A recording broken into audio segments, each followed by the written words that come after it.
Lettre aux Philippiens, Philippiens, chapitre 1.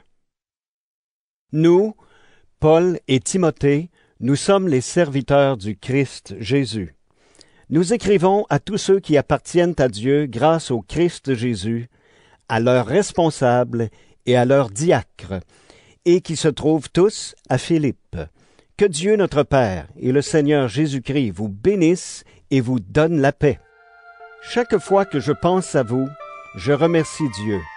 Chaque fois que je prie pour vous tous, je prie avec joie, parce que vous m'avez aidé à répandre la bonne nouvelle depuis le premier jour jusqu'à maintenant. Je suis sûr d'une chose, Dieu qui a commencé en vous un si bon travail, va le continuer jusqu'au bout, jusqu'au jour où le Christ Jésus viendra. J'ai bien raison d'avoir ces sentiments-là pour vous tous, parce que je vous porte dans mon cœur. En effet, vous participez tous au don que Dieu m'a fait. Aujourd'hui, où je suis en prison, comme hier, quand je défendais la bonne nouvelle et quand je la répandais avec force. Oui, Dieu sait que je dis la vérité. Je vous aime tous avec la tendresse du Christ Jésus. Voici ma prière pour vous. Je demande que votre amour grandisse de plus en plus, qu'il vous aide à voir clair et à comprendre les choses parfaitement. Alors vous pourrez juger ce qui est le mieux, et le jour où le Christ viendra, vous serez purs et sans défaut. Avec l'aide de Jésus-Christ, votre vie sera remplie d'actions justes pour la gloire et la louange de Dieu. Frères et sœurs chrétiens, je veux vous dire une chose. En réalité, ce qui m'est arrivé a servi à faire avancer la bonne nouvelle. En effet, tous les fonctionnaires du gouverneur et tous les autres savent maintenant que je suis en prison parce que je sers le Christ.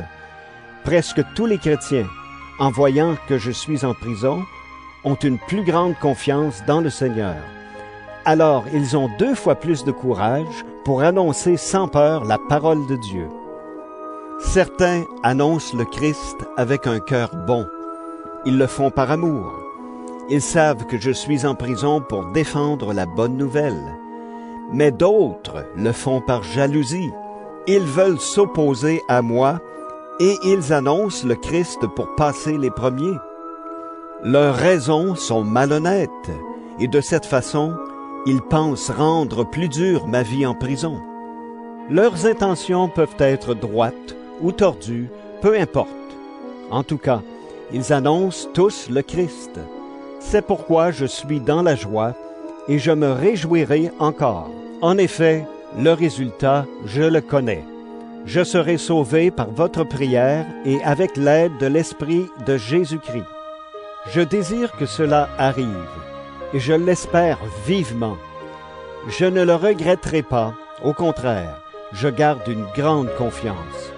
Aujourd'hui, comme toujours, on verra en moi que le Christ est grand, soit par ma vie, soit par ma mort. Oui, pour moi, vivre, c'est le Christ, et si je dois mourir, j'y gagne. Mais si, en continuant à vivre, je peux faire un travail utile, je ne sais pas quoi choisir. Je suis tiré des 2 côtés.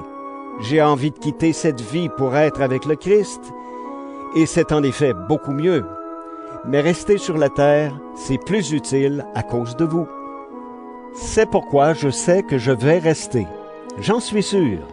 Je serai auprès de vous tous pour vous aider à faire des progrès et à croire avec joie. Ainsi, quand je reviendrai chez vous, vous serez encore plus fiers à cause de moi dans le Christ Jésus.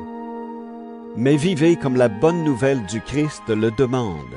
Ainsi, si je viens, je vous verrai, et si je ne viens pas, j'entendrai parler de vous. Alors, je saurai que vous restez solides, très unis entre vous, et que vous luttez ensemble et d'un même cœur pour garder la foi que la bonne nouvelle apporte. Je saurai aussi que vous n'avez pas peur de vos ennemis. Pour eux, c'est la preuve qu'ils sont perdus.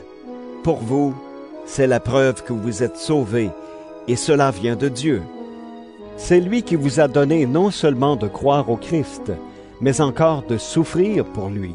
En effet, nous luttons ensemble, vous et moi. Autrefois, j'ai lutté sous vos yeux et je continue à lutter, vous le savez.